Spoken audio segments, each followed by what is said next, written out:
Welcome to Obstacle Running Adventures.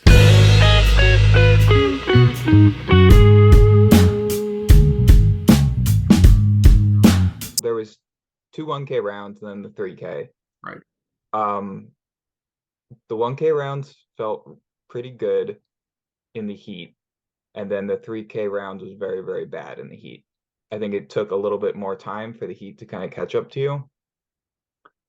I think we all ran the 1Ks too hard, especially the first one, especially me too. I think I was the fifth or sixth fastest person in the first 1K round, and then ninth in the second one, and then seventh in the 3K. And I think if if I was like 10th in the first round, it would have been better overall. But it's just kind of like a learn through experience type thing. And real quick on that, like that's it's like the game that you have to play too, with it being the qualifying rounds being significantly shorter than the main event. Um, how do you think you'd approach that differently? Yeah, it's hard because you're kind of like seeing who's there and then doing math and trying to predict like about how hard do I have to run to be part of this percentage to get through. And then once you start running and you just kind of ignore that and just keep up with the people around you. Mhm. Um, which in reality is what I'll probably do next time, even though I'll tell myself that I'm gonna run pretty slow for the first round. And then did you also say that I think I saw in your post that the loops were actually shorter than they were longer than they were supposed to be, right? Yeah, there were point like 82, 0.85, and 1,000 meters is like 0.61, 0.62. So the 3K ended up being 2.5 miles, Oh, whereas interesting. like 3K to miles is like 1.8-ish, I think. Okay. So significantly longer. Yeah, you think they take the time to make sure that's accurate, but I get it. Walk me through the course though. I know when I was watching it with a live stream, I could only see so much. I know that the bucket carry was first, which I thought, or like super early. Like I Yeah. found that to be questionable with, bottlenecking and all that. Yeah, we are thinking like it's kind of hard to think about what obstacle is really good to have 15 people jump on right away or 10 or whatever. Um, there's a wall first, a 6 foot wall, and then you run down a little hill, which is really dangerous. There's a bunch of rocks there. And then into the bucket carry. And it was kind of a quicker bucket carry.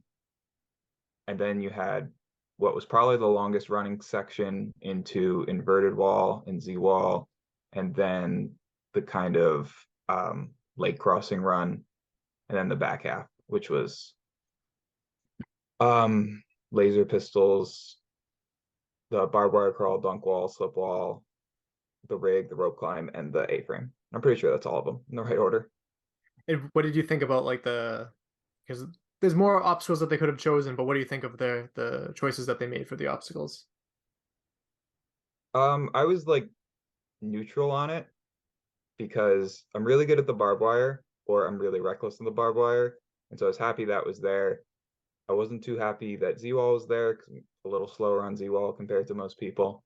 But generally, I thought it was okay. In the airport, flying in, I saw the new rig or the altered rig, and I got really nervous because I'm practiced at the rigs that they have. Um, but it ended up not being too bad. A lot of people failed it. I never got too risky on it, and so that's probably why I didn't fail it. But I think in the end, that was fun, a fun twist. And with the rig too, I noticed in the comments people were yelling, and people are always going to yell about something. Did they say that you were allowed to grab the straps? Just like not you in particular, just like everybody was grabbing the straps above the holds. Yeah, I asked Steve Hammond before the race if we could grab the straps, and he said, like, yeah. I didn't because I didn't think it would have been helpful. Okay.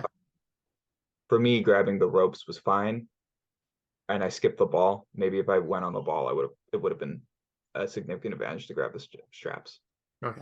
Yeah, good. Just to put that at rest, because I know some people like to be angry, but if you're told that it's okay, then it's okay. But I do think that they what's the point of having the things on it if you can hold the straps? But Enough people failed that it was a challenge anyway. yeah, no, definitely. And then how did going back to the obstacles, the laser pistol. So how was your experience with that?